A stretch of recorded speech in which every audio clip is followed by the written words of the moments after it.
I'm Mr. Muskeluk, your AP Chemistry teacher at ChemAdvantage. Here's another stoichiometry problem with limiting reactants.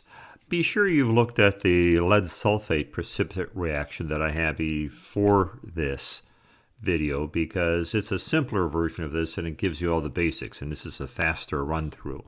So let's run through this problem, assuming you know about ice tables already a bit. Okay, we've got another precipitate reaction where some lead ions in solution, clear, iodide ions in solution and clear, make this solid, beautiful yellow lead iodide. Now, here's the amounts. Solutions containing 0.0194 moles of lead cations. We've got our lead here, and we've got the amount in moles. And here we have 0.0242 moles of iodide ions are mixed, and as you see, they produce the yellow precipitate. Let's start immediately, though, by taking these amounts and putting them into our ice table. We've got our ice table set up. When you do these problems, write the equation out. Put in initial, change, and end amounts. It really shows you what's happening in the reaction. We've got changes that occur, we've got a beginning, we've got a reaction, and then we have our final. And this is a great way of showing them all. So the problem gives you the very beginning. So this lets us put in three numbers. We can reliably say, okay, that's the lead, 0.0194, a 19.4 millimoles. We've got the iodide ion. So we're taking numbers in our problem and putting them into an equation. And we've got that. Now, I said we had three numbers because we also have our lead iodide to worry about, the solid, and we haven't made any yet. So that's a 0, and that's important to know. If there had been some lead iodide in here to start off with, it'd be a different problem. But now we've got 3 of the 6 items in this ice table taken care of. So now we can go to this question. What is the limiting reactant? Well, to find the limiting reactant, you go to the equation and you look at your reactants. Here's our 2 choices, lead or iodide. You have a 50-50 chance. But a foolproof way of figuring this out is to take the mole amounts and divide by their coefficients. So our lead has a 0.0194 mole amount, and divide by its coefficient of the balanced reaction, 1. That's an easy one. So that is what we look at.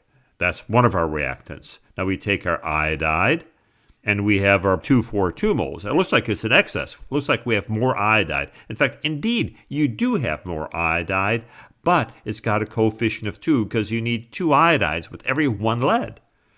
So the division is going to produce 0.12 moles. That's the smaller of the 2 amounts. You don't have enough iodide. You need to have twice as much iodide as you have lead to have this reaction go stoichiometrically.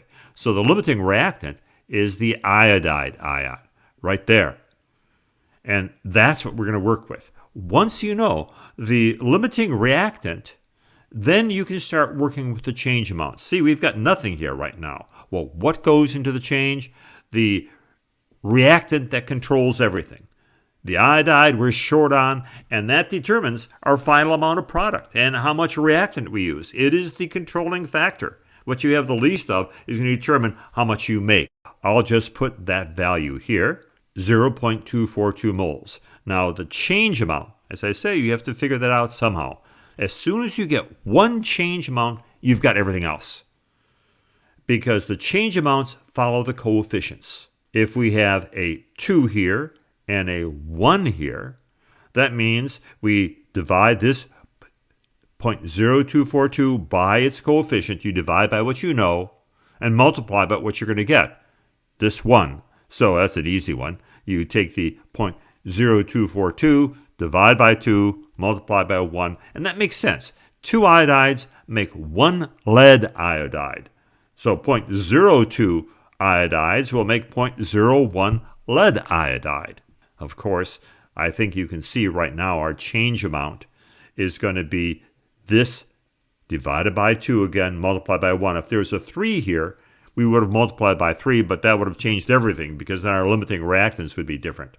There. We've just gotten all 3 of our change amounts. And how do we get them? from our limiting reactant.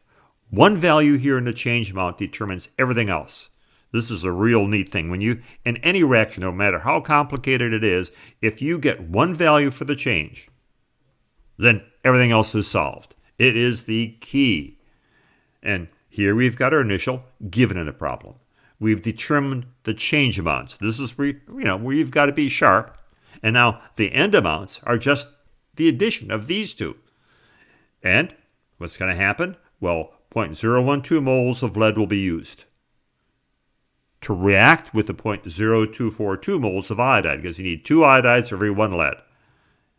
And all that iodide is going to be gone, as far as we can see, to this value. There's a little bit of stuff left behind, but we'll deal with that when we deal with solubility products. And this is an easy addition.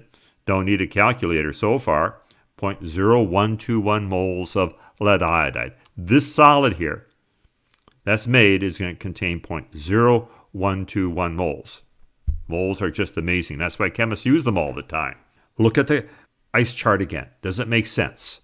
Initial amounts, check, check, yes. We found out our limiting reactant, and then our changes match the ratios we have here, and in the end, this solution is going to have a little bit of lead in it. This is something you have to worry about. In fact, if you're going to dispose of your solution, you're going to have to get rid of that lead and solidify it so it doesn't go into the waste stream. Molar mass. Okay, let's get some grams. We know that. Calculator. End amounts. What is the mass of the solid? Oh, that's our 0.0121 moles times, they gave us a formula weight. That's nice. We could have looked that up or asked Alexa, but there, enter.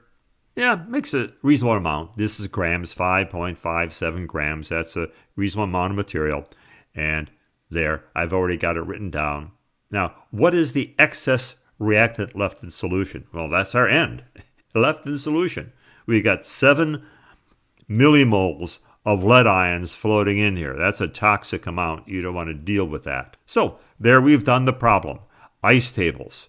Put in the data. Use what you know, in this case limiting reactants, to find one of the change amounts, and then you've got the rest, and then add and subtract. That's chemistry. Love moles.